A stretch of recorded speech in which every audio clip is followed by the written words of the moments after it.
I just want to give you a brief introduction to Dr. Coleman. I've been studying this for a long time and seeing what's happened to our country, and you know, it's kind of sad in this country that you have to come to a meeting on Saturday morning to get the truth. You can't turn on the television because you sure don't get the truth there. So we sure appreciate everybody coming out. But in order to do that, I ran across Dr. Coleman's work. And when you've studied this and looked for the truth, and it's a pleasure to find somebody like Dr. Coleman that'll bring you to a new level of what the real truth, who's really behind what's going on in this country. None of this is an accident. This is orchestrated. This has been planned and plotted and is moving right along. And if the only thing that you can do is be informed and learn what's going on, who's really behind it. And nobody does that better than Dr. Coleman. He's an author of 3 books. He has a table back here. I recommend that you look through his material. It'll bring you to a new level of information as to what's going on in the country as well as the world. And this is the only country left that stands between the country as we know it, or the world as we know it, and the New World Order, which will drastically change everybody's lives, as Dr. Coleman will tell you. But the big difference between Dr. Coleman and some of the other speakers is he's been in most of the places that we're talking about. He's been in Lebanon, Brazil, France, Italy, Spain, England, South Africa, and all over the U.S. And he did this, in his work.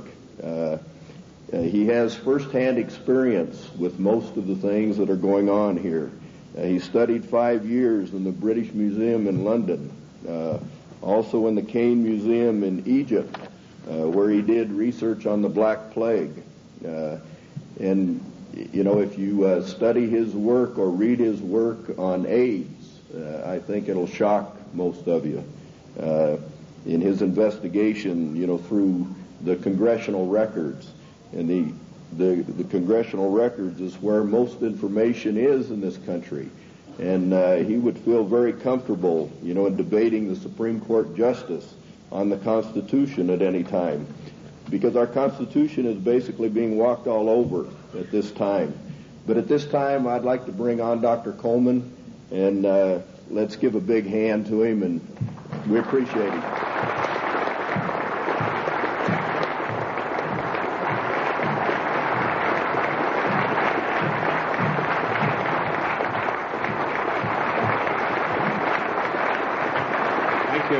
Thank you. Ladies and gentlemen, thank you for that great welcome. It's indeed a great pleasure for me to be among you here this morning.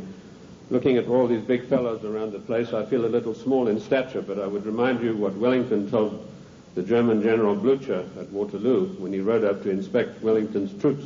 He saw the Scotch and the Irish Guards on the hillside. He rode through them and he turned to Wellington and said, "They're rather small, aren't they?" And Wellington said, "Yes, but they don't run away."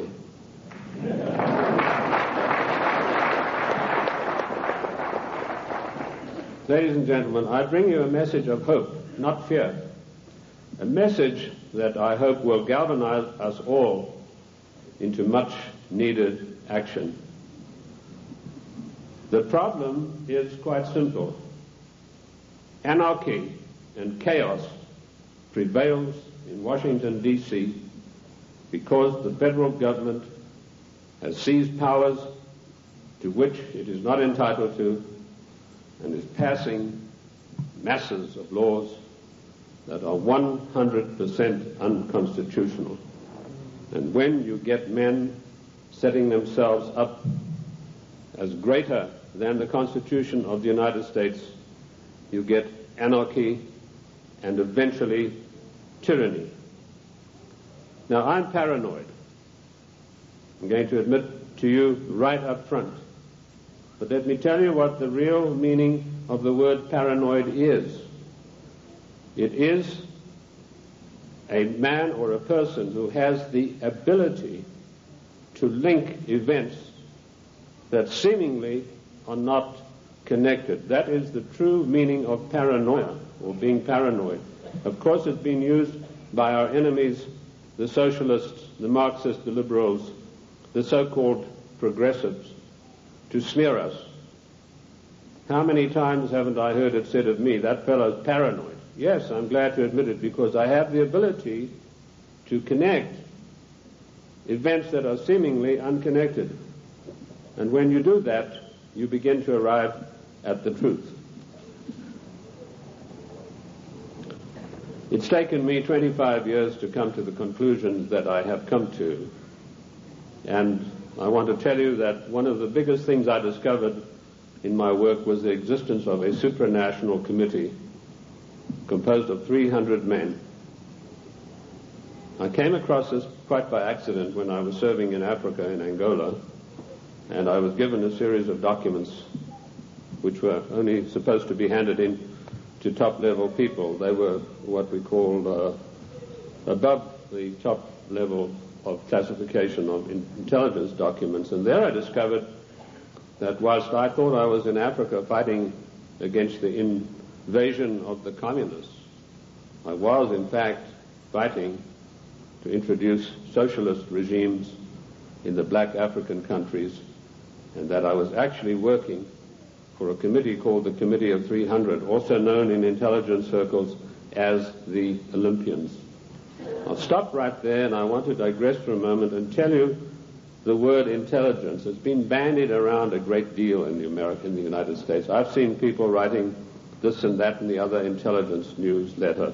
They really have no experience whatsoever. In 1986, I wrote a work called Mind Control, Metaphysics, Extremely Low Frequency Radiation, and Weather Modifications. And in that work, July the 8th, 1986, I said that the top-level intelligence organization in the United States was the National Reconnaissance Office, far bigger than the CIA and any of the other intelligence agencies. And by the way, we have about 10 different ones in the United States. And I even had the audacity to give the address of this organization. 3 weeks ago, Mr. Sam Donaldson, the gentleman who wears that beautiful toupee so effectively, he came on with a program in prime time, and he said, this is one of the biggest scoops that ABC has ever had. And he told about the National Reconnaissance Organization. The exact same thing that I published 8 years earlier. I tell you this to set the stage so that you'll understand I do have some experience and that I know that of which I speak. You know, the American people are somewhat like the Irish. I'm sure you've heard the story of the Irishman who got shipwrecked, and after many days he was washed up on an island, and as he staggered along the beach, some people came out of the trees waving spears, and he said to them, is there a government here? And they said, yes. He said, well, then I'm against it. Liberty is based on individual freedom. We are individual people. We are not the mass, so disdainfully referred to by Karl Marx and the socialist writers. We objected to a tax of a penny a pound on tea when King George of the Venetian Party of the North, now that's probably the first time you've heard that expression. It took me 5 years of digging in the British Museum in London, which I consider to be the finest repository of knowledge in the world, to come up with that name. That was what the party of King George was called, and we'll come to the reason for that. But our colonists said, we're not going to pay this penny a pound on tea. Today, we are being driven on our knees by a tyrannical government, which is imposing all sorts of taxes upon us, and worse than that, trammeling on and tramping on the Constitution of the United States of America, which is the second greatest document in the world next to the Bible. And if we could rebel against the mighty powers of King George III, the most potent force in the world at that time. Then, ladies and gentlemen, it is time that we rebelled against a federal government that is trammeling the Constitution underfoot every day of the week.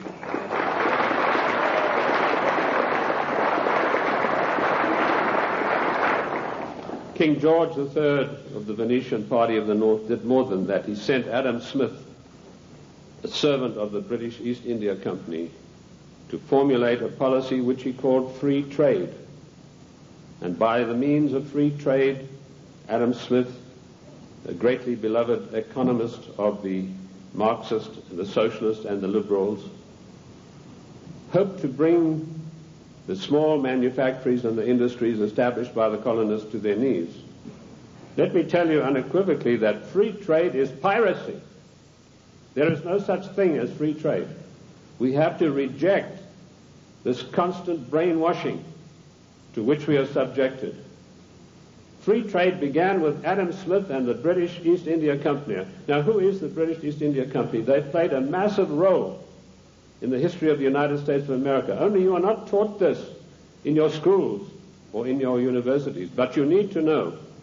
In my book, The Committee of 300, which took 20 years of research, and incidentally, I was only a little bit behind with Karl Marx. He spent 30 years in the British Museum in London, where he got most of his things from.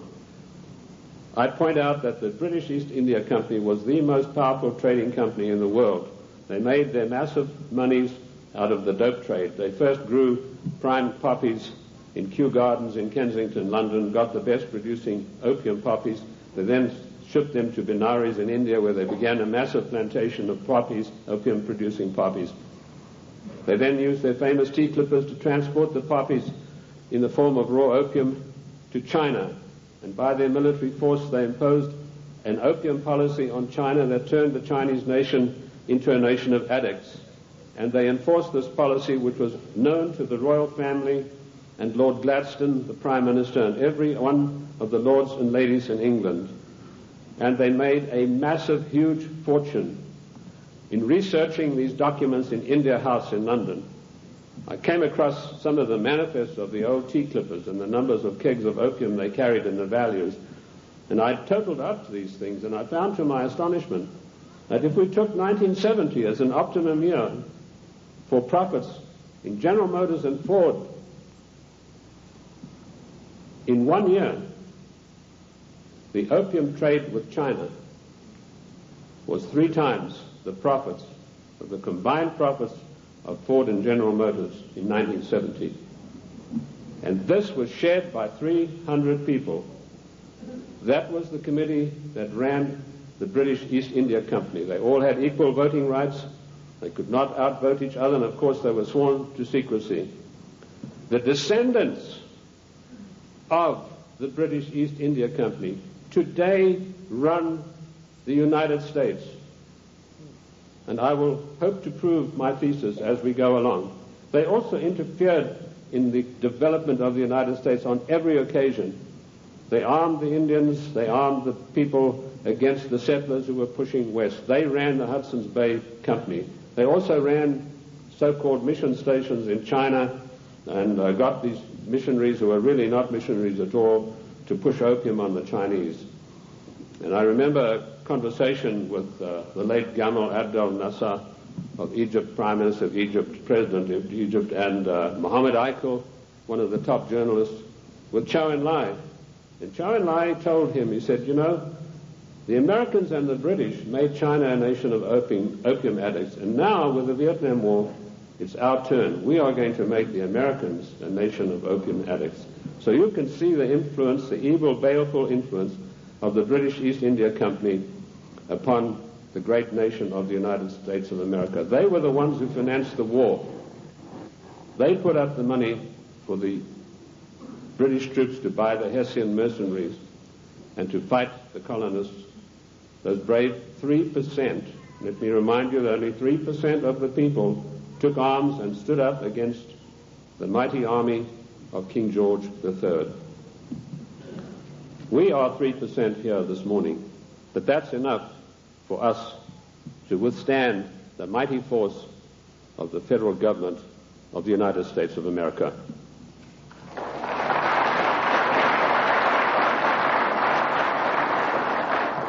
These 300 men in the Committee of 300 still run the world today with an iron fist.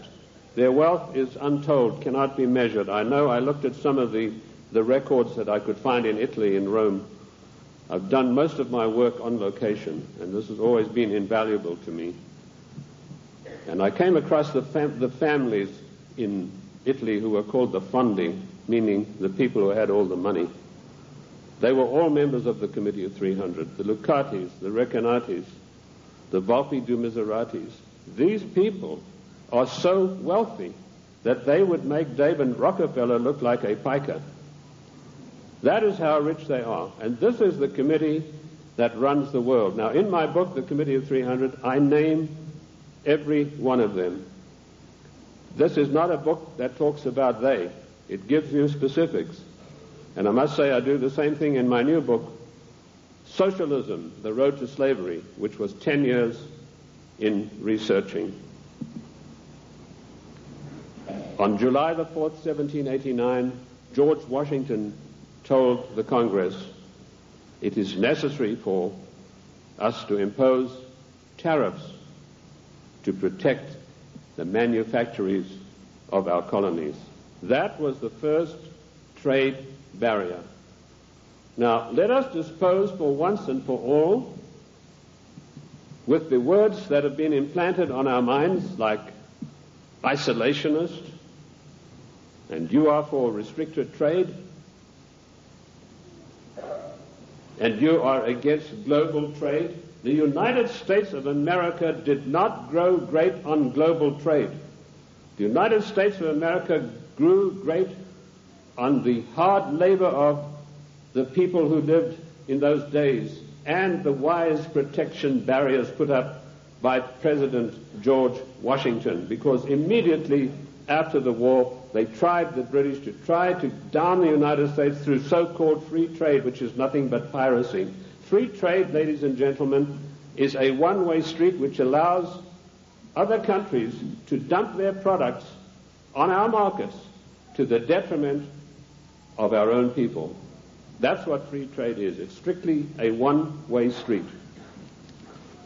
The trade barriers were increased by Lincoln, Garfield, and McKinley, and all three presidents paid with their lives for that policy. Disraeli was particularly incensed with Lincoln. Disraeli was the British Prime Minister at the time, and he ordered British MI6 to assassinate Lincoln, which is what they did, the same way as British MI6 publicly executed President John F. Kennedy at a later time. Our founding fathers and our presidents saw the value of trade barriers. They realized that we, if we wanted to progress, were not to be the dumping ground of the world. And I'm going to leave that subject for now and return to it later. The format that I want to use this morning is the type of questions that are most often asked of me. I've spoken to hundreds of thousands of people across the United States and worldwide, and I've been on many, many radio shows, and these type of questions, we note them, and this is what comes up most of all.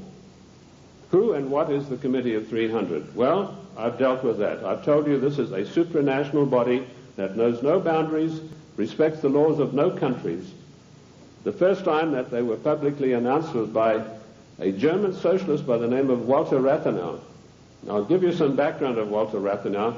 He was the financial advisor to the Kaiser of Germany, and he was also the financial advisor to the Rothschilds, the French family Rothschild. So he must have known what he's talking about. He made an astonishing statement in 1934. He said, there is a committee of 300 men that rule the world. They are known only to each other, and nothing happens without their consent. When former head of state Mikhail Gorbachev visited the United States a few years ago, flanked by George Bush and Quayle, he opened his Gorbachev Foundation in the United States. And he let slip, he said, this is being done with approval of the Committee of 300. CNN cameras were on him. They immediately switched. Now, I wrote to CNN and I said, could I have a transcript of this program, which they said was available. I never got a reply. I followed it up with letter after letter, but nothing ever came of it. The point I'm trying to make, ladies and gentlemen, is that the federal government, the secret upper-level parallel government that runs the United States, does not want you to know that you have an upper-level parallel government that calls the shots, that dictates what is going to happen to your life and mine. So that's how I found out about the Committee of 300. The next question is, what are their goals? Their goals are a one-world government, latterly called the New World Order. The one-world government began with King George III. At the time that the colonists were brave enough to take him on, King George was already busy formulating a one-world government, and he had lined up at least 50 countries that were willing to come into this future world dictatorship with him. The goals then, very simply stated, are to make the world over into a one-world, new world order dictatorship controlled utterly and completely by this Committee of 300. How can they possibly carry out their goals? That's the next question that I'm often asked. They do it by dint and by virtue of their fantastic wealth and the fact that they control thousands of the top banking institutions, the political organizations, insurance companies. In fact, one of the giant insurance companies, a man called me and said, do you mean to tell me that they are controlling the Metropolitan of New York? I said, the Metropolitan of New York is peanuts. He said, how can you say that? That's a giant American company. I said, well, compared with the Sicurezza de Generali de Venezia, it's peanuts. That's the biggest insurance company in the world. They control in that organization everything that happens in the world in the insurance field comes out of Venice.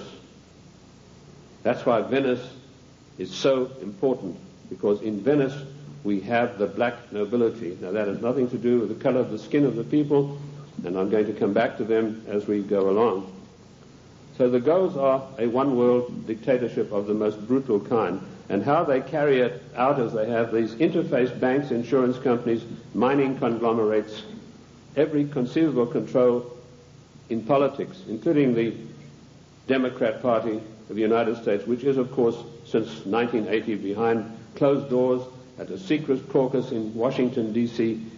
The Democrat hierarchy took on the goals of the old Socialist Party USA, i.e., based upon the Communist Manifesto of 1848. If you have a copy of my book, and I'm not pushing it, but in my book, The Committee of 300, I list every one of their huge, gigantic corporations, how they interface. And this, ladies and gentlemen, is an eye-opener, because it gets right down to the nitty-gritty of your everyday life in the cities and towns across the United States. So they carry out their goals through existing organizations. And also, of course, they have built up some special organizations of their own.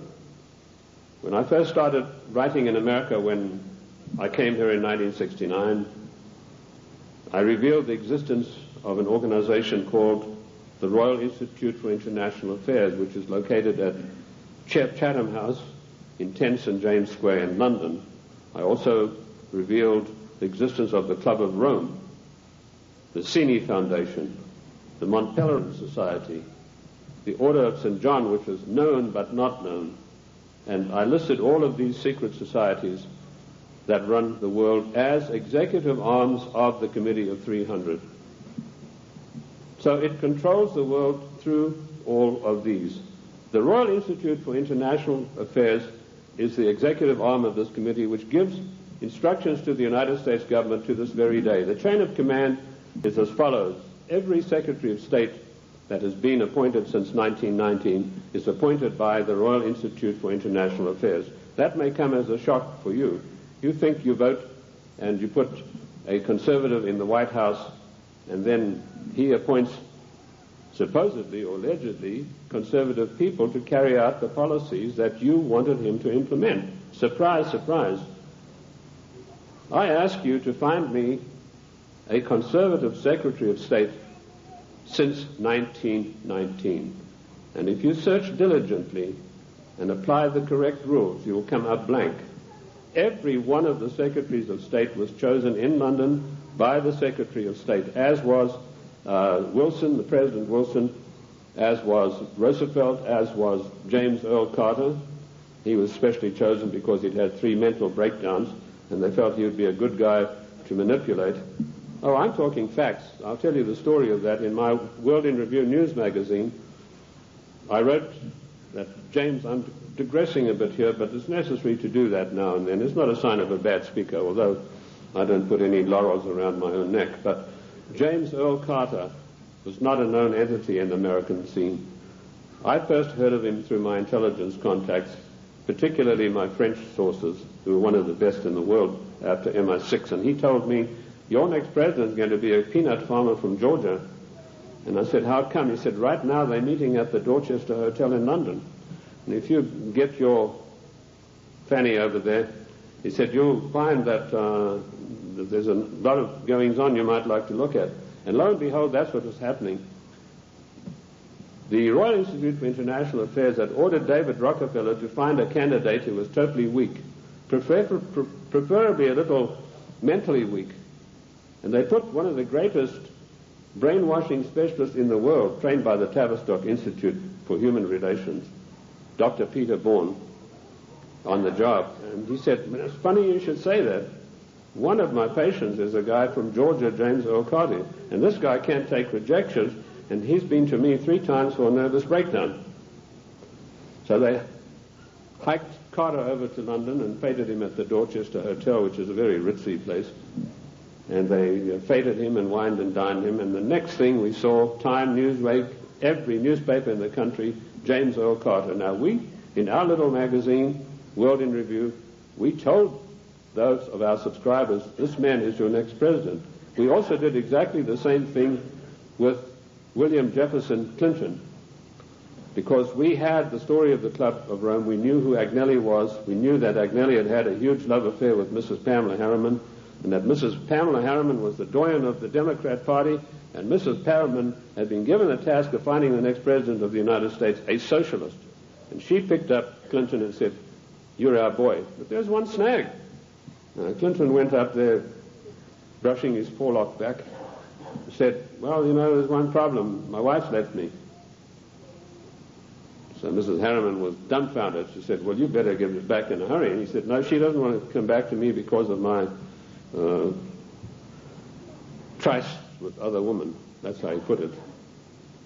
My philanderings would have been a better word, but he said tryst with other women.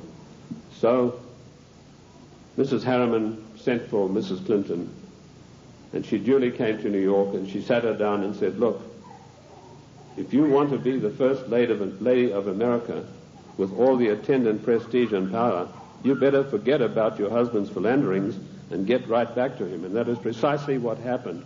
And when I heard that had happened, I knew this guy was the next president.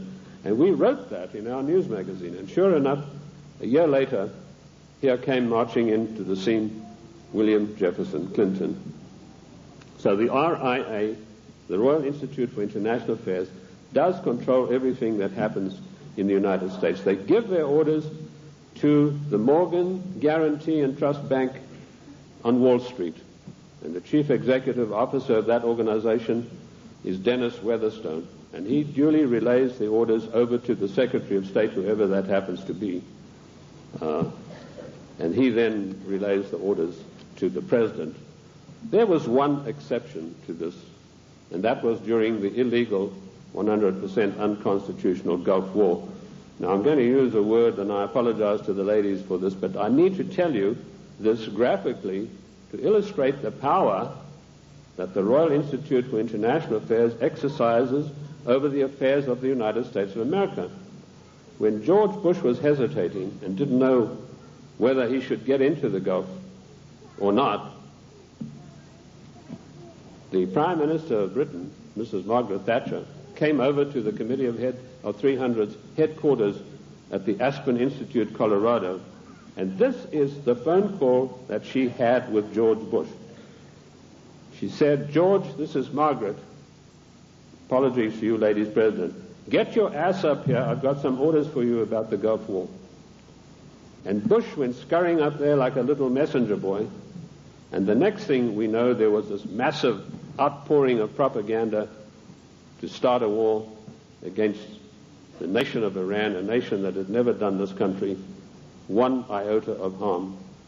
I use those illustrations in order to give you the extent of the control that is exercised by this Committee of 300. There are many other societies that are operating for the RIIA. The Illuminati, which has been around for many, many years. I've written a work called The Illuminati in America, 1784 to 1994. A lot of people think this is an ancient secret society that's gone away. They think that Adam Weishaupt had a quarrel with the Catholic Church and that's it. Don't you believe it? 13 of the top families in the United States are in the Illuminati today, and they have a big say on everything that happens politically in this country. Then we have the Society of Cincinnati, which I don't think many of you will have heard about. That is an ultra secret society to which every president of the United States is forced to belong, including our so-called conservative presidents. And I point this out to you to show you that it doesn't matter who is in the White House. This Committee of 300, through the Royal Institute for International Affairs, through the Council on Foreign Relations, exercises complete control. But their strongest arm is called the Club of Rome. Now, when I first heard of the Club of Rome in 1969, I immediately began my investigation. And as Ken told you, all of my investigations have been done on location. Every one of them. The Club of Rome is one of the most insidious, baneful organizations in existence today, which has done intolerable, immeasurable harm to the United States of America. This Committee of 300 told a man called Aurelio Pecchi to form this Club of Rome with the main object of bringing down the industries and the agricultural development of the United States. He immediately wrote a paper in which he said there are too many people on the earth and that the United States, with its industrial development, its agricultural development, is responsible for this curse of overpopulation. And he picked up the documentation for his work from Lord Bertrand Russell, a senior statesman of the Committee of 300. And Lord Bertrand Russell had written a work called The Impact of Science on Society. And if you can ever secure a copy of that book, which I doubt you'll be able to get, you will see in there that he said the world is grossly overpopulated and we have to get rid of at least half of the world's population, and it doesn't matter how we do it. So the Club of Rome was instituted and organized to start an attack on the world's population using the United States as the whipping boy. And they came up with a paper called the Zero Growth Post-Industrial Plan for Industry and Agriculture for the United States of America. 3 days after that plan was accepted as official United States policy by James Earl Carter, I was able to, through my intelligence people, get a copy of this insidious document. Basically what it said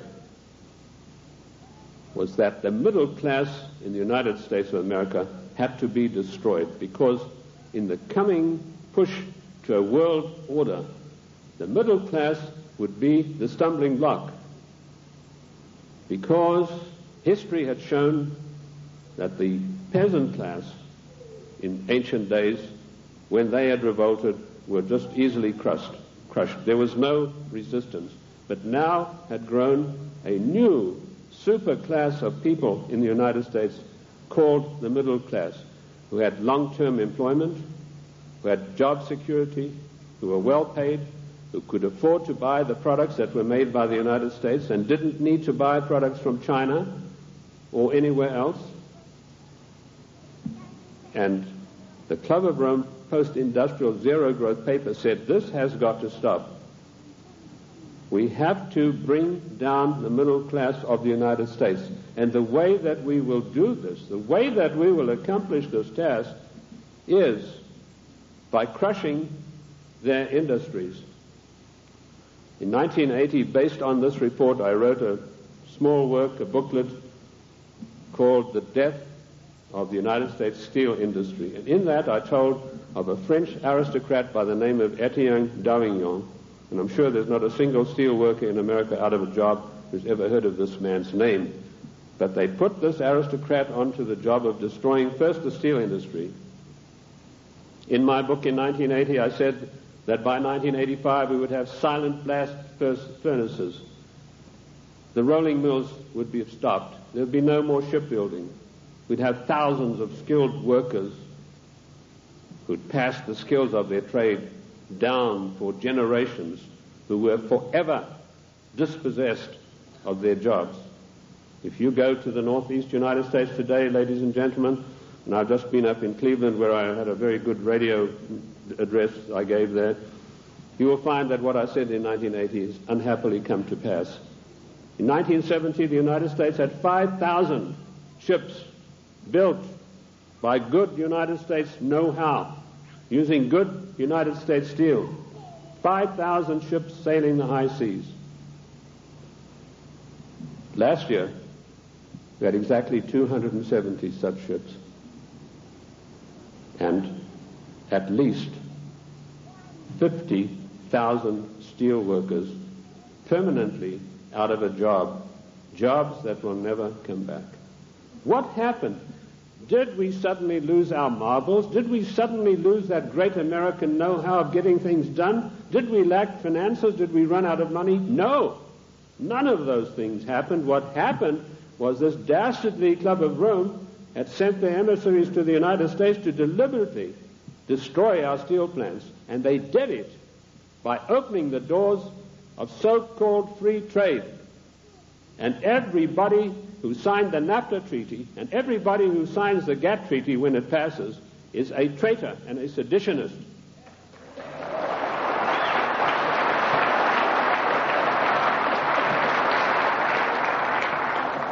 Our mighty steel industry is destroyed. Our shipyards are silent. Our skilled workers are permanently without a job. And if you don't believe me, get the report of the Club of Rome. You know, when I came out in 1969 with my report on the Club of Rome, nobody had ever heard of it. And people, when they got it, said, "Oh, this guy's paranoid. There's no such organization. It's probably something to do with the Catholic Church."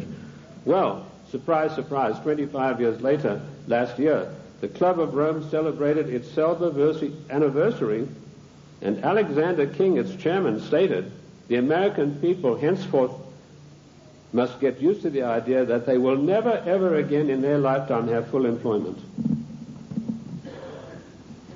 What a scandalous thing that our government is fully cooperating with this organization built up by the Royal Institute for International Affairs to destroy the middle class of the United States and to add to the policies of global genocide. And that brings me to the next question. What is the Global 2000?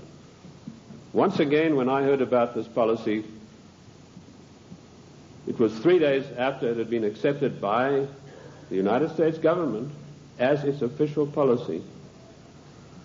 And the Global 2000 was a blueprint for mass genocide produced by the Club of Rome. Basically, what the Global 2000 calls for is the destruction of half of the world's population by the year 2050. Hence the title 2000. They built a case based on Bertrand Russell and H.G. Wells' findings that the world was going to be overpopulated, would be a terrible place to live in. That was picked up by a fellow called Robert Strange McNamara, and a stranger individual you're not likely to meet in this world.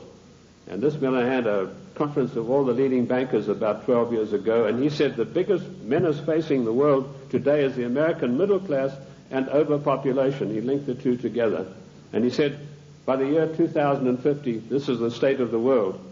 All of these unfed, unwashed people, no jobs. He said, do we want to live in a world like that? So the Global 2000 was a genocidal plan to take care of the people of the United States who don't have any jobs and who, like Alexander King said, are never going to get their jobs back, and the masses of people in other nations. That is why we had the sudden appearance of AIDS. When I was in the service, I was told there's a CAB experiment, that's chemical and bacteriological warfare experiment, going on in Sierra Leone, in Africa. That's a remote corner of Africa, West Africa, just above Liberia. If you look at your map, your atlas, and you'll see where it's located. Why Liberia? Extremely hard country to get to. You have to fly from London. That's the only way you can get there. You land on an island, and then you've got to take a ferry across to the mainland. And, of course, all people taking the ferry are heavily scrutinized. And I managed to work my way. I was told the Americans were doing the CAB experiment. I managed to work my way to within striking distance of a small mission station. And what I discovered was that these blacks were coming in from the bush to this mission station with broken arms or an ulcer on the leg or something like that. And they were ostensibly being treated there, but they were dead by the evening. What was actually going on was that a laboratory had been set up using Lassa fever virus. Now, at that time, Lassa fever was one of 4 viruses that could jump the human-animal barrier. And it was a deadly virus. They were trying to create a virus that could be mass-produced and it could be sent out through the World Health Organization to get rid of millions of people in the world. But the Lassa fever virus proved uncontrollable. It killed 3 scientists who were working there. So the orders came from Washington, burn the place to the ground, and that's exactly what they did within a radius of 100 miles. They bottled up some of these viruses they'd been experimenting with and took them back to the Centers for Disease Control in Atlanta. There they began again, but again they escaped and killed 3 more scientists. So they incinerated the whole laboratory, sealed it off and incinerated. The same experiments are now going on in Harvard University right now. But they're not using the Lassa fever virus. That has proved to be too tough for them to handle. Instead, the United States government gave millions of dollars to the United States military chemical and bacteriological warfare establishment at Fort Detrick, and they began experimenting with the AIDS virus. I knew about the AIDS 3 years before the word ever came out in the world, in the United States particularly, because of my field work in Sierra Leone. The British government used their Porton Down CAB facility. It's easier to get into the Bank of England vaults than to get into Porton Down. All the deadliest viruses in the world are being crafted there, in pursuance of the goal, the Global 2000, to decimate the world. Shortly after this experiment had finished at Fort Detrick, the World Health Organization started a massive vaccination campaign. They said, for once and for all, we're going to wipe out the scourge of smallpox. They chose Africa and Brazil, launched a massive vaccination campaign. Immediately, AIDS began to appear. Thousands and thousands of people began dying of the strange new virus, which the World Health Organization then said had come from the bite of a green monkey. They forgot to tell you the green monkey's been there for centuries, and he'd been biting people, if he ever did, for centuries, but no disease of that nature had ever occurred. The World Health Organization deliberately took this virus, which was crafted from a series of animal viruses, including Mediavirus sheep, which destroys the brain, which is why you find AIDS patients get dementia probably first before any of the other AIDS-related complex diseases appear. And they began vaccinating innocent people on a massive scale, and they began dying like flies. Why Africa and why Brazil? Because those 2 countries had the biggest black population in the world. And I want to tell the black people of the United States of America, do not trust the Democrat Party. Do not trust government. Do not believe that government is your friend. To you, to them you are dispensable, the same way as we are. Millions of people died. I went through Uganda on an inspection tour, and I saw whole areas decimated where previously there had been small towns and villages. There was not a living soul in sight. And that is going on today. The AIDS epidemic is completely out of hand. It swept the world. It's been swept under the carpet in the United States of America. We were told that this is a disease which is passed by homosexuals. True enough, but that's not the primary cause of it. This is a crafted virus that was spread throughout the world to decimate the population. Coming behind them, and we reported this about 2 years ago in our World in Review news magazine, is the Vibro 19 cholera virus, a deadly killer. You get this cholera in the morning. If it's not immediately treated with massive doses of expensive antibiotics, you'll be dead in a day and a half. This epidemic swept India, carrying away millions of people. I don't know if you've heard of it in the press. I doubt it. Behind that is a deadly strain of malaria, and some of our forces in Somalia contracted this disease, a strain of malaria which acts almost like the HIV virus. It attacks the human immune system. And behind that, the Black Plague. Now, you've had some experience with Black Plague recently.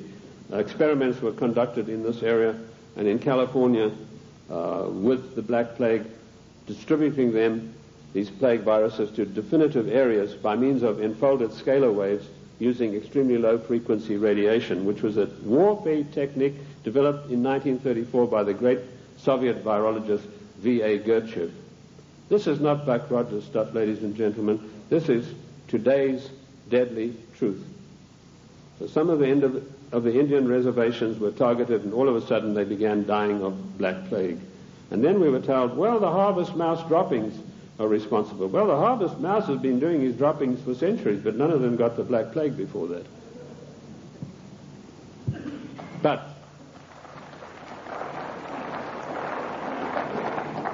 what happened immediately following the so-called population control meeting in Cairo?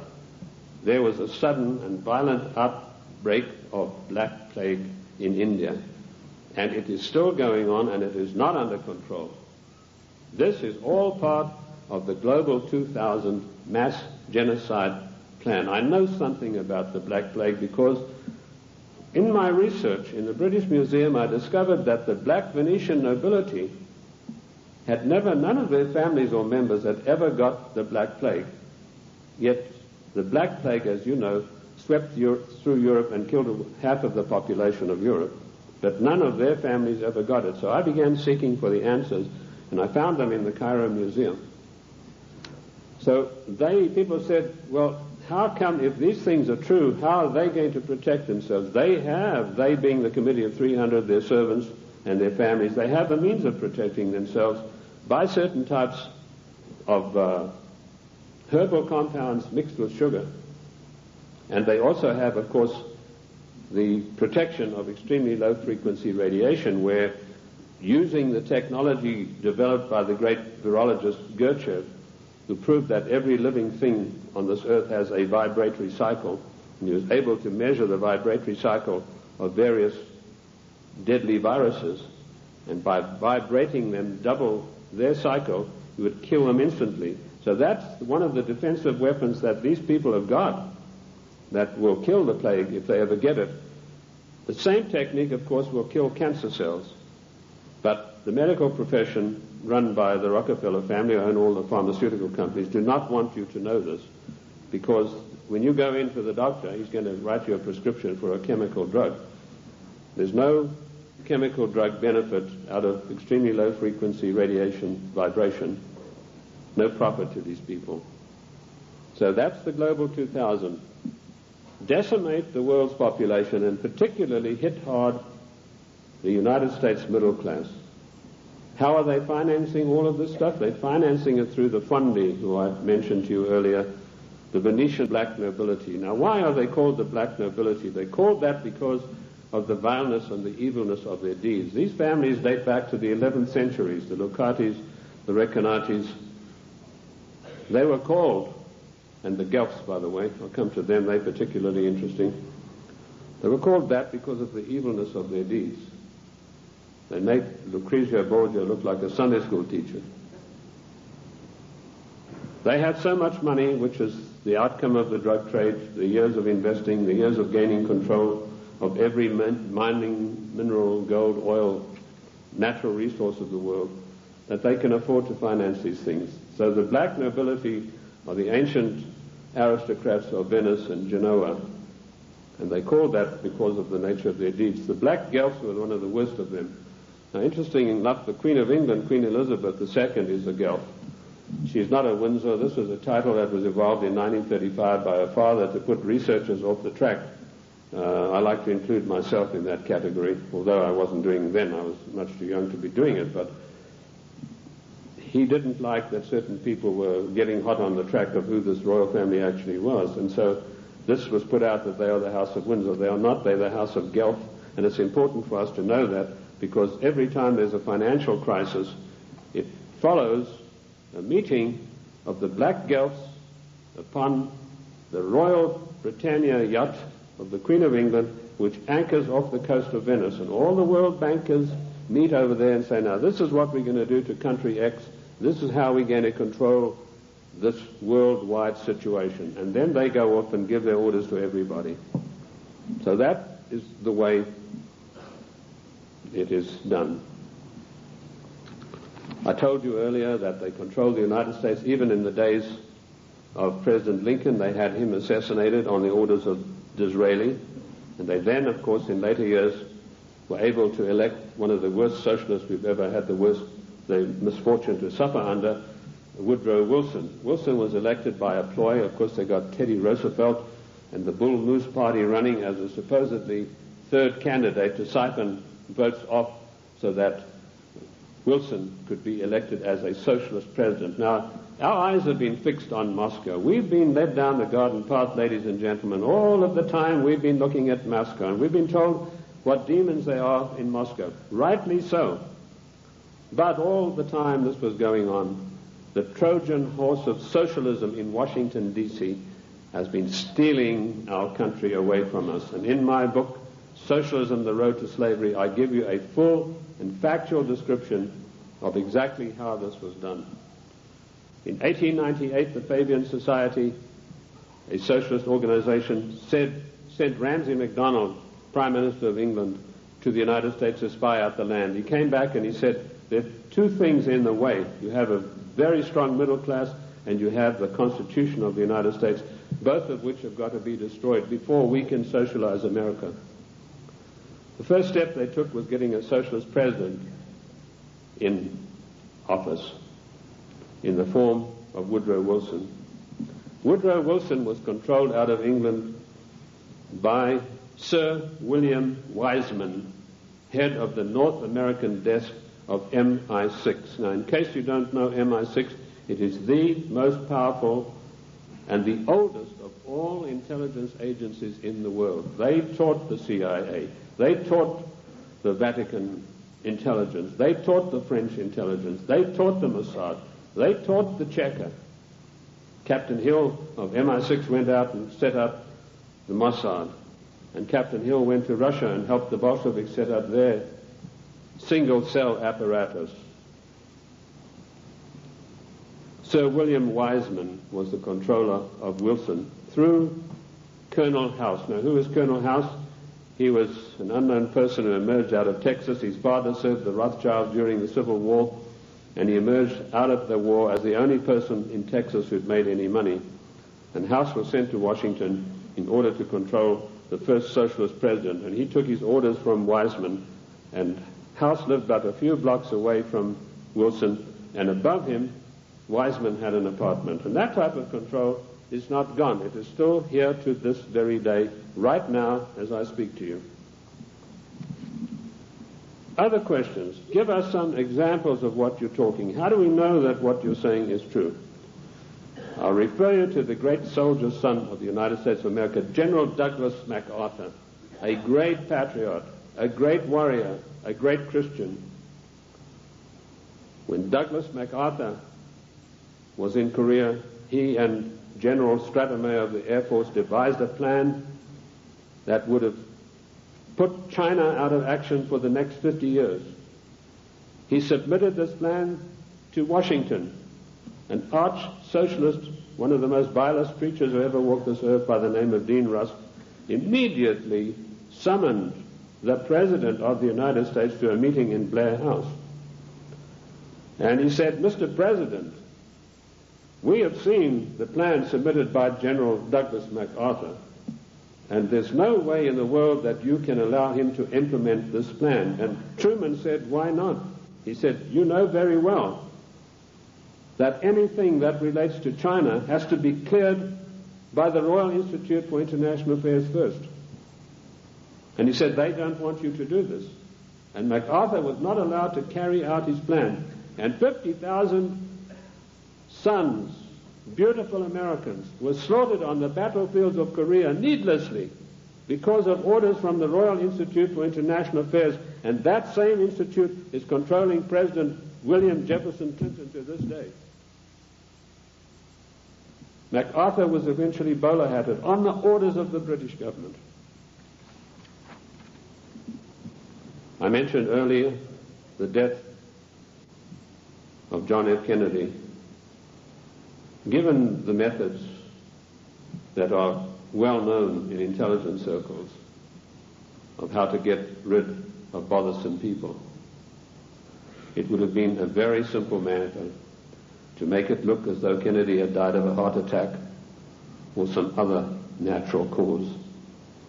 Instead of that, in order to warn every president that would follow in his wake, every powerful person in this country in the know, you do not kick over the traces. You obey us, or you will see what will happen to you. Kennedy was publicly and brutally executed in a plan carried out by British MI6 under the control of Sir William Stevenson and his lieutenant, a Canadian citizen by the name of Major Louis Mortimer Bloomfield. Now, you won't get that in any of the accounts of the Kennedy assassination. You'll find it in my book, The Committee of 300. You'll also find it in my monographs about the Kennedy assassination. Who are these people? Sir William Stevenson ran American intelligence throughout the Second World War out of the RCA building in New York. His second in command, a Canadian citizen, Major Louis Mortimer Bloomfield, ran Division 5 of the FBI counterintelligence. You want examples of how Britain controls this country? I have given you them. I've also told you that every Secretary of State since 1919 is selected by the Royal Institute for International Affairs on the orders of the Committee of 300. Why is this? We go to these conventions and there's all the hoopla in the world. The balloons are flying, the straw boaters are in the air. Bush has been elected conservative president. Reagan has been elected. What happens in reality? The Secretary of State, who's charged with carrying out the policies, subverts each and every one of them. You show me a Secretary of State that has acted in the best interest of the United States of America since 1919, and I will give you the only money that I've got in the bank, which is about $1,500. You're welcome to it, because I know that you will not be able to do that. Every Secretary of State has subverted and acted in a treasonable manner towards the people of this great country. And when they haven't done it directly, they've done it through surrogates like Lachlan Curry, who ordered the military to jettison a shipment of arms destined for the great Chinese leader Chiang Kai-shek, to jettison overboard these arms in the Indian Ocean. And that's exactly what they did. We think that we elect our presidents. Ladies and gentlemen, we do not elect our presidents. They are selected for us long before we'd even heard of them. And I've given you 2 examples this morning of how this is done.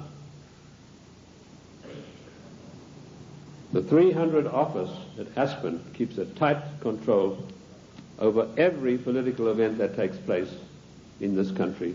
And it was this office, through Margaret Thatcher, that ordered President Bush to violate the Constitution of the United States of America and to violate his own personal oath to uphold the laws of the United States by sending our troops to the Gulf War against Iraq, a nation that had never done us any harm. And we did it by the dirtiest of dirtiest tricks. We got the daughter of one of the Al-Shabaab clan, there are over 400 of these people, and these are the most degenerate, disgusting people that you'd ever come across. The ruler has 140 wives. He doesn't have them all at the same time. When he gets tired of one, he says, I divorced thee 3 times, and she's gone. When the Iraqi troops came in there and they turned it over to the Red Cross in Geneva, 140 marriage certificates. This is the man that your sons and your daughters are propping up today in Kuwait in a most illegal manner, in violation of the Constitution of the United States of America. And Bush did a Texas two-step around the Constitution. He did not get the mandatory declaration of war.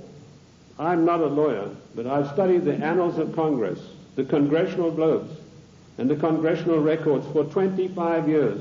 And in those pages will be found more wisdom, more in-depth information about the Constitution than you'll ever get from any law school. Anyway, most of the law schools have professors far to the left of Marx, and they don't know anything much about the Constitution. I talked to a few people, one lawyer in Congress. I said, what do you know about the Constitution? Well, I got one semester of law when I was at law school, and in that was something about the Constitution. Our Constitution is not even taught in the United States school system. Isn't that an utter shame and a resounding disgrace? Bush said the troops...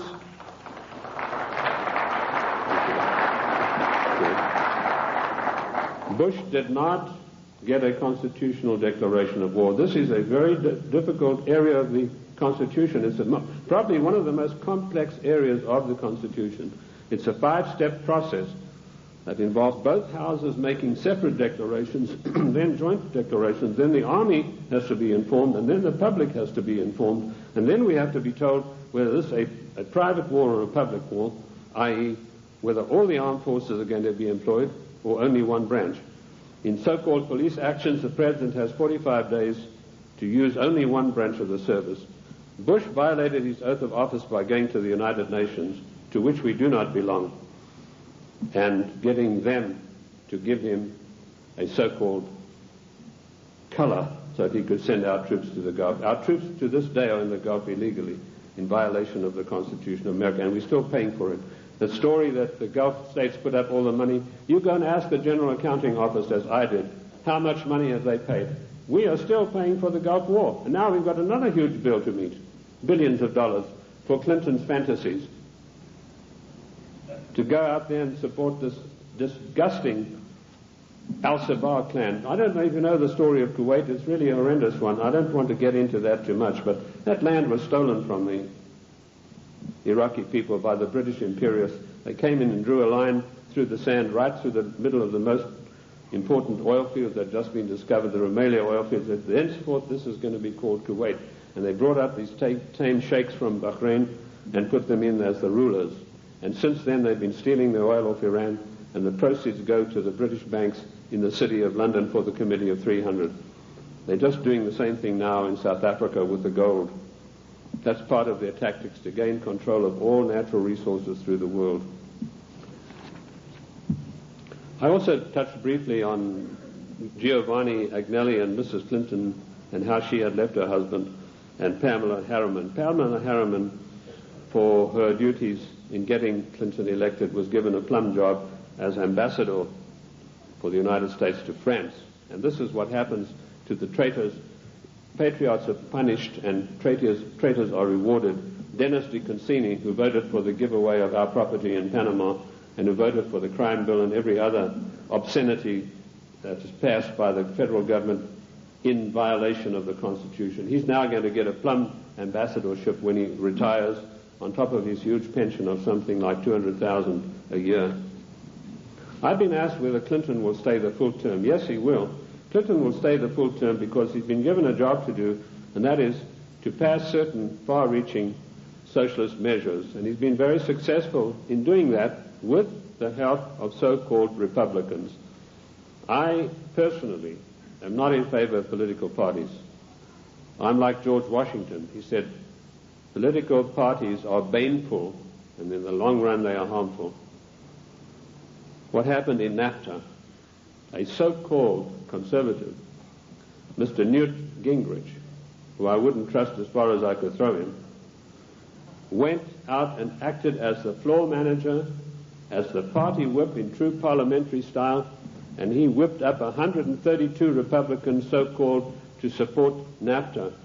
And no doubt he will do the same thing with this dreadful GATT treaty, which is coming up in a vote in the lame duck session. So he's going to run, and I'll let you into some information which I just got a few days ago from French intelligence. Clinton would not be able to run on his record or anything that he's done or anything meritorious. So what he's done, he sent emissaries, and this is the first time you're going to hear this. You might hear it in 1996, but this is the first time you're going to hear this now. He has sent emissaries to Iran to dig and promise huge sums of money to any of the Iranians who will come up with the actual documentation of the scandal where our prisoners were kept there until Reagan was elected the president. And if he can come up with this documentation, he's going to keep them. In 1996, he's going to come out and say to America, I have here documentary proof of how bad your Republicans are, President Bush and Reagan. Look what they did. And on the strength of that, he hopes to run in 1996. That's what he's doing now. He's taking the money that he's not entitled to, and he's using it to bribe the Iranians to come up with these documents. I don't know that they will, because I think they like him even less than I do, and that's saying a lot. What is the Clinton agenda? Clinton has been instructed to socialize America, and let me tell you that the enemy in Washington is more to be feared than the enemy in Moscow. I've said this for years. What does socialism do? It forces changes upon people that they do not want and do not ask for. And we've seen how dangerous that is when we look at the programs that were supposedly programs invented by the United States government and by the presidents. A man called Stuart Chase, an arch-Fabian socialist, wrote a book called A New Deal. Frances Perkins, who was the first female socialist cabinet minister appointed in the United States in the Roosevelt administration, she got hold of a copy of this book and she ran to Roosevelt and said, look, this would be a marvelous program for you. So in the 1932 Democrat and by the way, don't call them the Democratic Party because they are not. We are a confederated republic. We are a constitutional republic.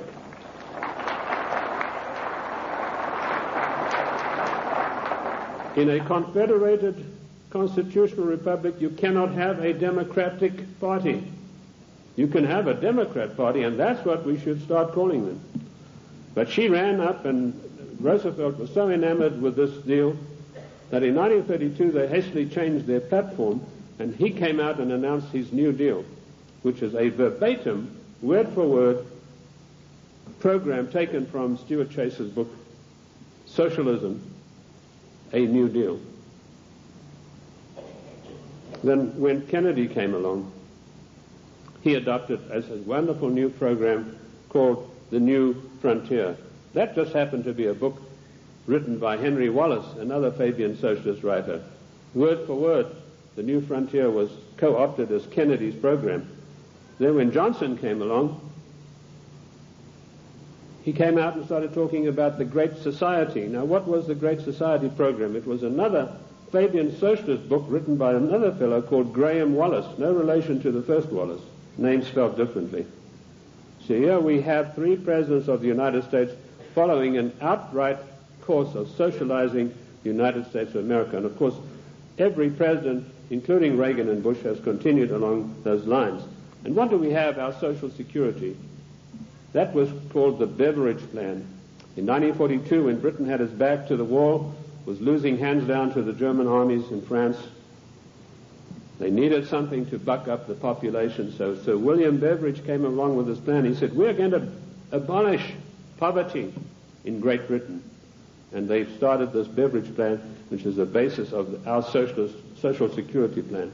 Note, I said socialist social security plan. That's how we got it. It was co-opted directly from the beverage plan, very eagerly embraced by Roosevelt. Socialism is a failure. Lenin was once asked, what is socialism? And he said, socialism, he said, no, he was, sorry, I got the story wrong. He was asked, what is communism? And he said, communism is socialism in a hurry. And we have creeping socialism in this country today, which has nowhere to go but to communism.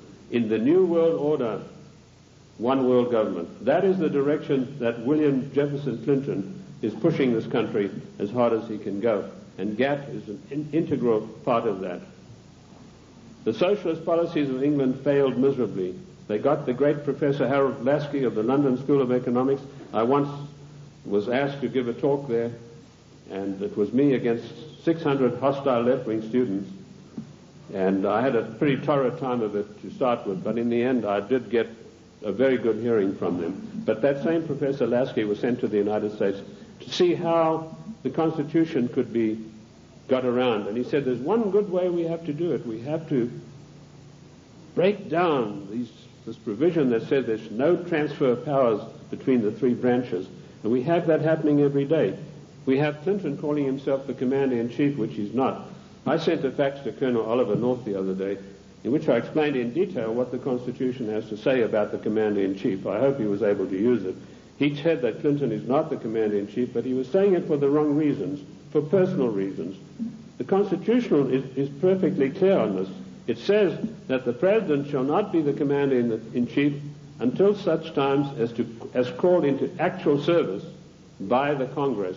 And in my studies I came across this proviso that could only happen after a careful 5-step declaration of war mandated by the Constitution. And that is the sum and substance of the President's war-making powers. Unfortunately for us, during the time of the Civil War, Lincoln got the Congress to give him the power of habeas corpus, which is a privilege, by the way, not a right. And he was able to do things that were monstrous, which would never have been done. Why Clinton is telling everybody he's the Commander-in-Chief, it's not out of ignorance, as I pointed out to Colonel North in my fax.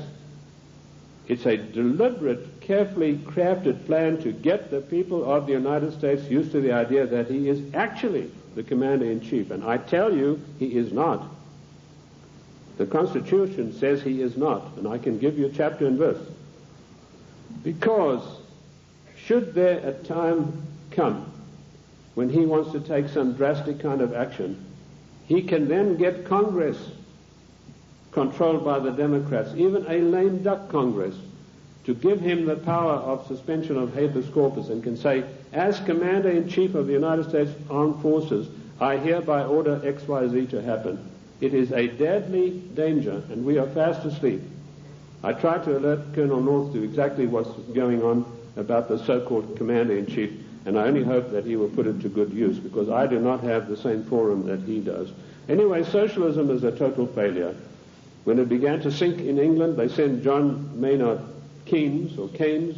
He said Keynes was a better word because it rhymed with brains, and this is the man who did in the economy of every Western country.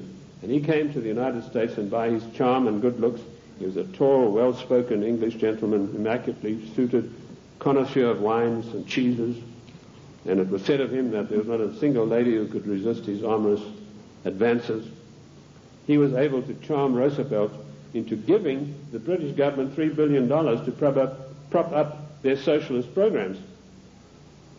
That wasn't enough. They then sent Harold Lasky and John Maynard Keynes for a second handout. This time they got $7 billion. And when Roosevelt was asked about this, he said, let's forget all of those silly little dollar signs. And the same thing is happening today in the field of foreign endeavor. We find a president giving away billions of dollars in foreign aid, which he is not entitled to do.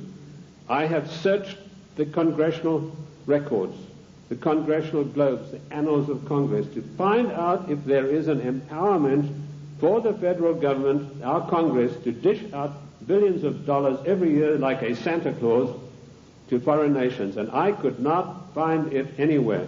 And where the Constitution is silent on a provision, it means it is a prohibition of that provision. What I did find was that when President Monroe was trying to get us involved in Latin America, he tried to get some money sent down there. And the Congress stood on its hind legs and said, this is a matter that's out of your purview. This is a matter for the Congress, and we deny you foreign aid because it's not constitutional. And that is what set Monroe at variance with the Congress. If you know his history, he spent his entire life fighting the Congress over that issue. Nothing has changed. The Constitution of the United States is immutable.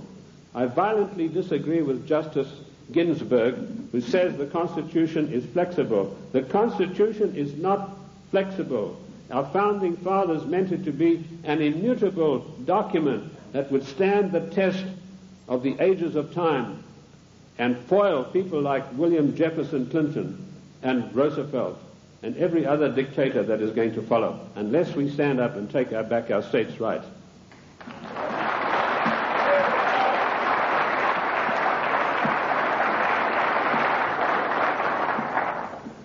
What is the political future of the United States? I told you that we have been forced into a one-world government, new world order, by the use of the word democracy and by the use of the word global trade and free trade. There is no such thing as free trade. The United States made itself great by its own manufacturing abilities. We had our people fully employed.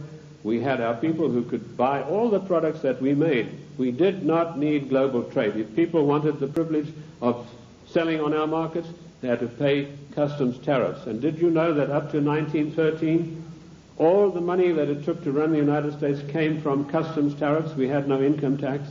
And in 1913, we had a surplus of $5 billion after all our bills were paid.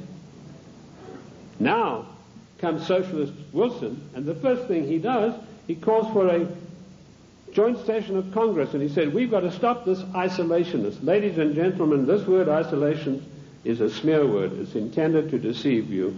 We do not need global trade. We need full employment. We need our people back in full-paying jobs. We need our industries revitalized. We have today 40 million unemployed Americans, and Alexander King has stated the policy of the Club of Rome, followed slavishly by William Jefferson Clinton. Americans can forget about full employment in the future forever. 40 million, those are the real figures.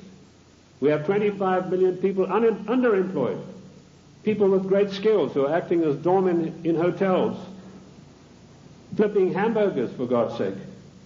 These people, and they talk, Mr. whatever his name is, Reich or whatever it is, he says, oh, the Clinton administration has created 2 million new jobs. Well, I don't like to pick on his size, but I think it's gone to his head, if you get the drift of my meaning. There's no 2 million jobs of any magnitude being created. He's talking about makeshift jobs.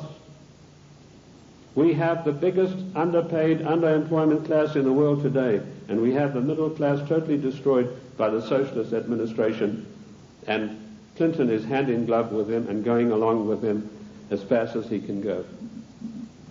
We have become the dumping ground for the world's products, and that has put our people out of jobs, reduced our standard of living, the object of the exercise being that one day we shall be no better than a third world country as far as our standard of living. Take the shoe industry. In 1950, only 4% of shoes sold in America were imported shoes. Every president that came along knocked down the tariffs against shoes, imported shoes. Today you have China, Taiwan, Malaysia. 84% of shoes sold in America come from those countries, which means a total unemployment in the shoe industry of this country of over 250,000 people. Isn't that a scandal and a disgrace? That we open our doors and allow these people who we subsidize with foreign aid to come back and dump their products and put our people out of work. In future, historians are going to say, this was the maddest nation on earth to allow this insidious war to be waged against them. And that's what it is, ladies and gentlemen. This is a war to the death for the United States of America. The only thing that is making it unrecognizable as a war, there are no big drums being beaten, there are no flags waving, but we are being insidiously destroyed in a trade war.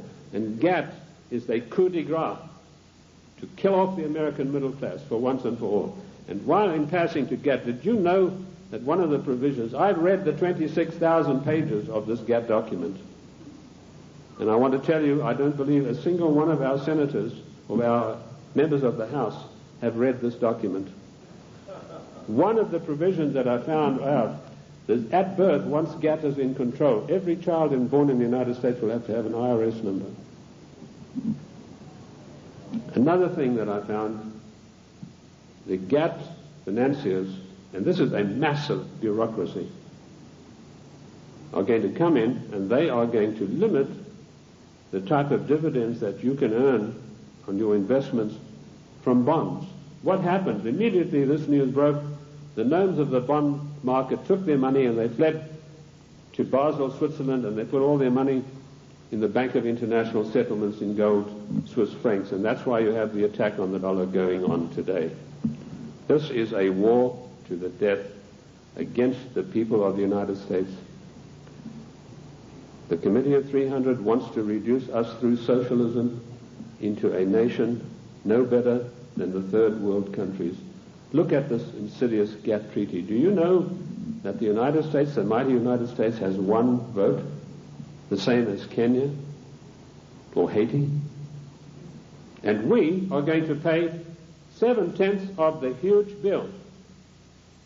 And this organization is going to supplant the laws of this country. One of the provisions of the WTO is that their board will be able to go in and demand of individual states that they change their laws and take us to the courts if we don't do it. Where is the president who said he would uphold and protect the individual states and their rights to a republican form of government? This GATT treaty is one of the most insidious, unbelievable attacks on the United States that I've ever come across. Let me tell you that if the Russians were to drop a couple of nuclear bombs on Washington, and that might be such a bad thing, let me tell you that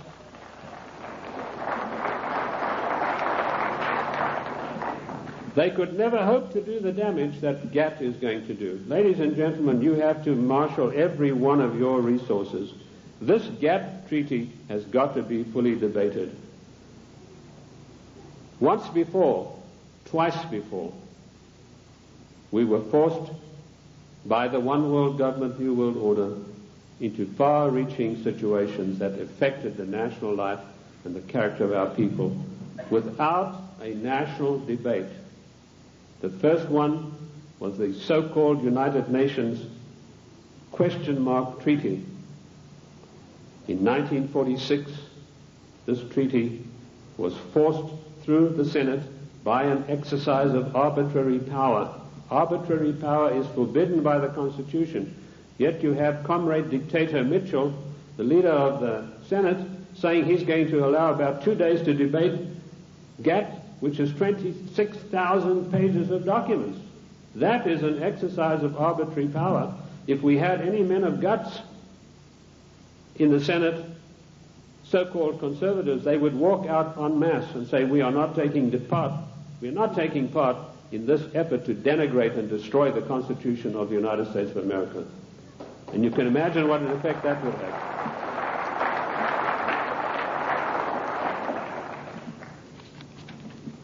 GATT will be allowed to be debated for 2 days, 26,000 pages, and some of the most insidious things that you've ever seen are in this document, and they all, every one of them, say GATT shall override all the laws of the United States.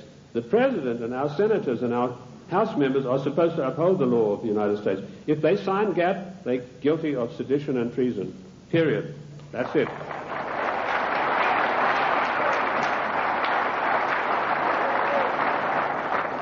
This came as a natural outflow of the United Nations Treaty. I found there that 5 senators, listen to this for a disgrace, ladies and gentlemen, 5 senators actually read this United Nations document. Again, it was 53,000 pages long. 5 senators, and they had 3 days to read this document, and it was then rammed down the people of the United States. I want to tell you that we do not belong to the United Nations. One of the greatest constitutional scholars it was ever my great pleasure to speak with was the late Senator Sam Ervin, who told me there's no way under the noonday sun that we could ever have joined in the United Nations. We did not join the United Nations, and we do not belong to it now. I've written a little work called Is the United States a Member of the United Nations? And you'll find in there I give you a chapter and verse constitutionally why we cannot be. 1965 we had another national calamity without a national debate. The Democrats reformed immigration. Now notice, every time some far-reaching thing happens, then the socialists come along with the reform. It's to reform health, which, by the way, Lenin said a national health plan is the arch of socialism. So now you know where Clinton got his national health program from. He took it straight out of the Communist Manifesto of 1848.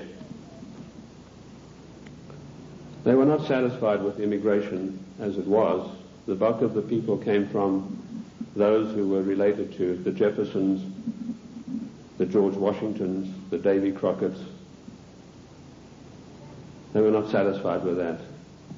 Without a national debate, without asking the people of this country by your leave, the Democrats in 1965 forced through an Immigration Reform Act that totally changed the face of the United States and will totally change us.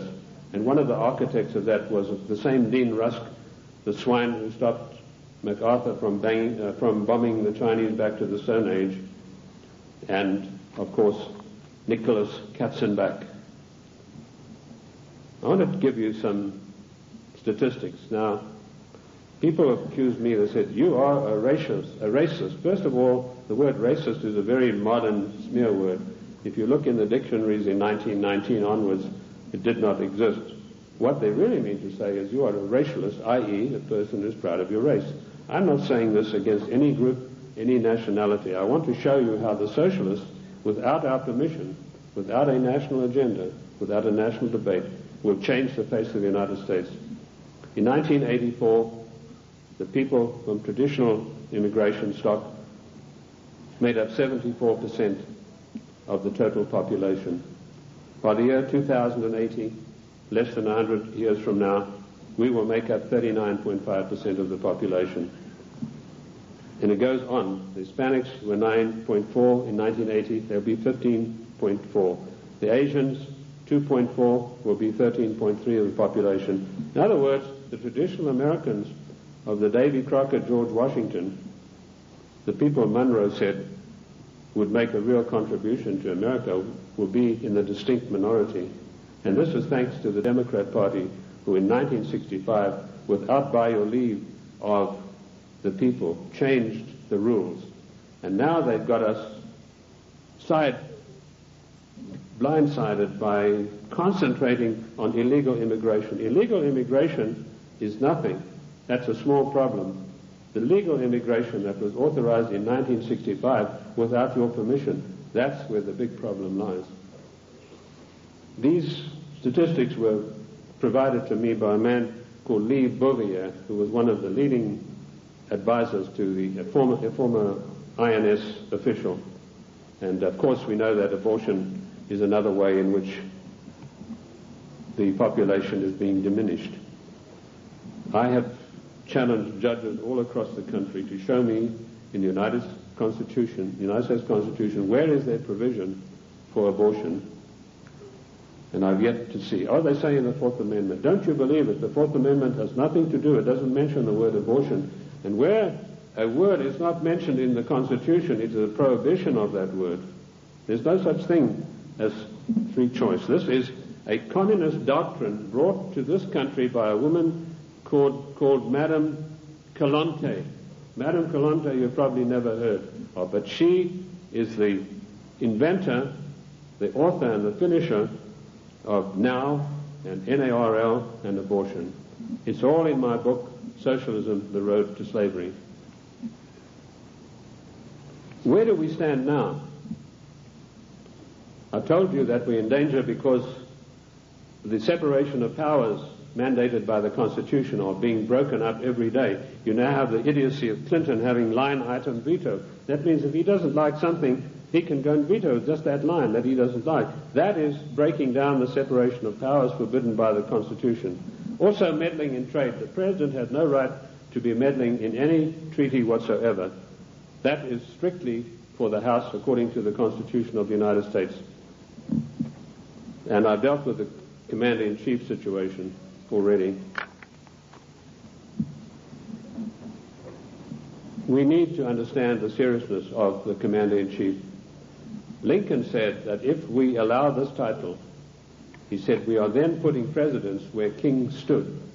And he said one of the most hated powers of kings was their ability to make war at any whim that came to their mind. And if we do not stop this Commander-in-Chief nonsense with Clinton, that's where we're going to find ourselves. We are already there with Haiti, and we are already there with our troops being sent to Kuwait. I want to tell you that the cost of the Middle East peace so far, to you, the American taxpayers, is $38 billion, and the clock is still running. Jordan was given $4 billion to sign this treaty. The other nations have been guaranteed credits and all sorts of things that will bring up the total to $38 billion for this so-called peace accord in the Middle East to come about. Of course, it's doomed to failure, but that doesn't matter. In the meantime, it makes the President of the United States look good. We need to understand something. I told you today there's anarchy and chaos in Washington. That is because the United States government is a government of strictly limited empowerment. It cannot just willy-nilly go making bills. For a measure to be introduced into the House, it has to be in consonance with or in pursuance of something already in the Constitution. If it is not, it is unconstitutional. And I've looked at 3,000 bills passed in recent years, and every one of them are unconstitutional because they were new things that some lighter-than-air incendiary fairy-head liberal said, well, I'm going to introduce this into the Congress. I'm going to have this law passed, like Dinah Swinstein's 19 assault rifles banned. There's no thing in the Constitution that would allow her to do that. Specifically, the 10th Amendment is very, very precise, and I can quote you 54 instances where this is mentioned in the Annals of Congress, the Congressional Records and Globes. The 10th Amendment is a restriction on the federal government.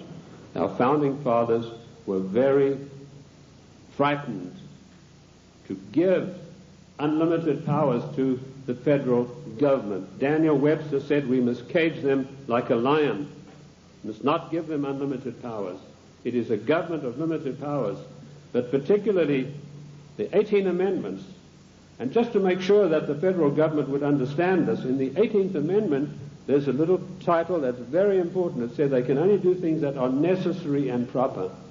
And I want to ask you, is rushing our troops off to Kuwait to protect the income of the decadent Al-Sabah family, whose money goes to the Royal Institute of International Affairs banks in London, is that necessary and proper for the United States to be doing? We don't get any benefit out of that.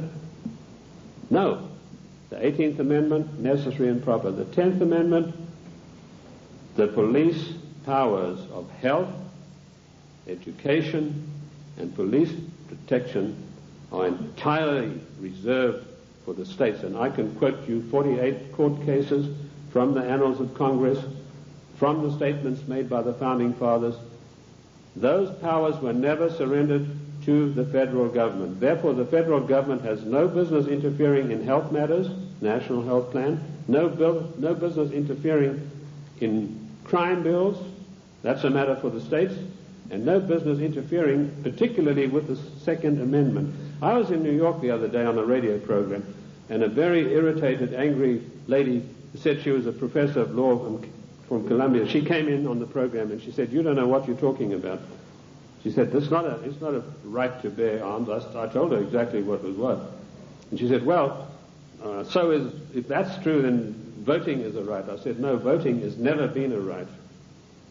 The only rights and the only civil rights we got are found in the Fifth Amendment. And that's all. Forget the 1868 Act. That was done when the United States, the southern states, were under occupation. They were occupied countries. Forget Nicholas Katzenbach's 1964 Civil Rights Act. The only civil rights we've got are those contained in the Fifth Amendment.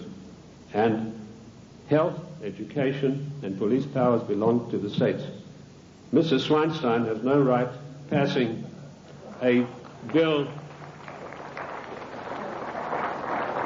classifying 19 types of assault weapons. What is an assault weapon anyway? Any gun is an assault weapon. That's what you use guns for. You use it to shoot people or animals or protect yourself. Any gun is an assault weapon. A knife is an assault weapon. You know, now they have this poor, almost idiot Brady running around the country. They're using him shamefully to push for gun control. This man doesn't know whether he's Arthur or Martha at the moment. This is not an issue of gun control. This is an assault on the Constitution of the United States of America in total. You cannot take one part of the Constitution and attack it and exclude the others. And this is what it is. It is an attack upon the Constitution of the United States of America.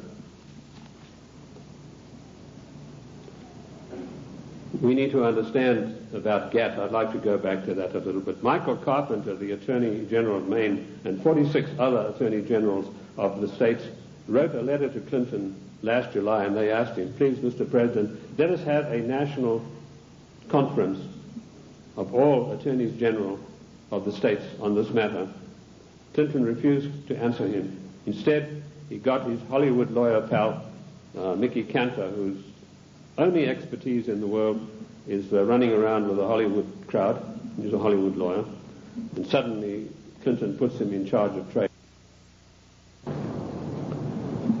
Trade wars, GATT, is piracy. It will destroy the livelihood of the people of this nation. What is the situation facing us right now?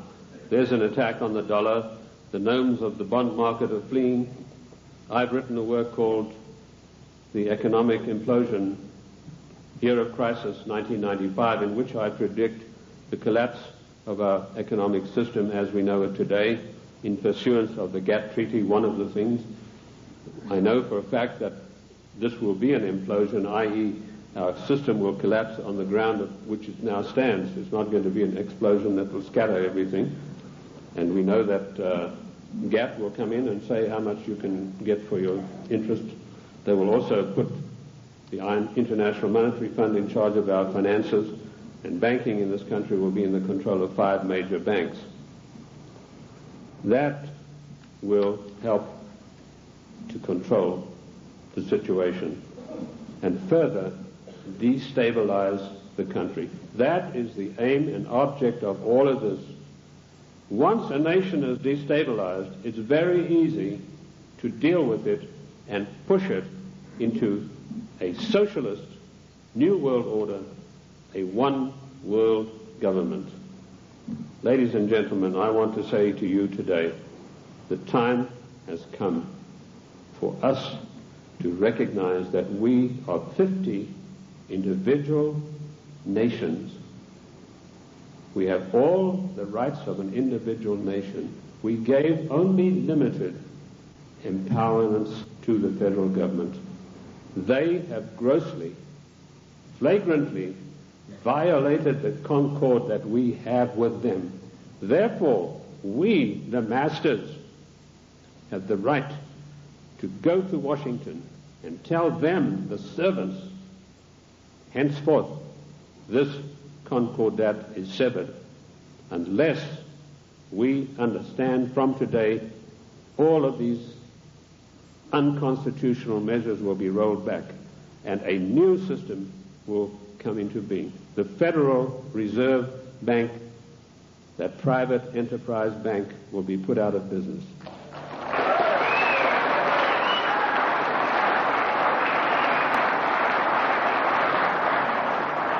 Ladies and gentlemen, this is not anarchy.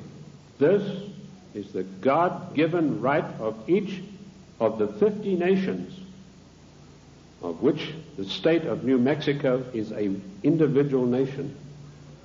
We are the only entity in the entire world that has a legal document that allows us to dissolve the federal government without resorting to violence and bloodshed.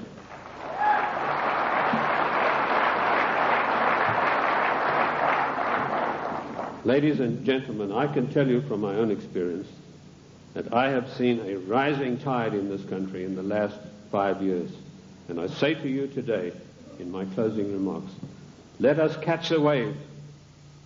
My own plan is to form an organization, a foundation, if I can get people with money to back me, where I will teach what I've learned from the Constitution, what I've gleaned from the annals of Congress, the Congressional Globes, and the Congressional, to maybe 100 educators, lawyers, if you will, other people who are interested. Teach them what I know, which is enough for them to confound the Chief Justice of the Supreme Court of the United States, not to mention those fairy heads we have in the House and Senate.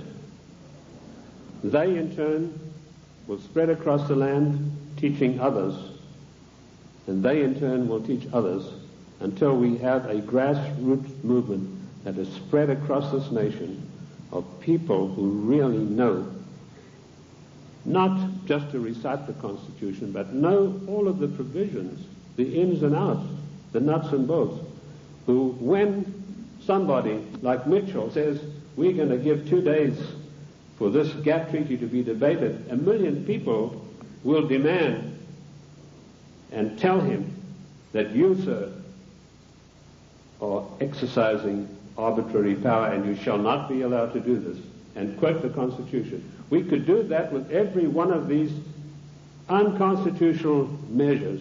It is the federal government that is creating anarchy, not we, the people. Thank you, ladies and gentlemen.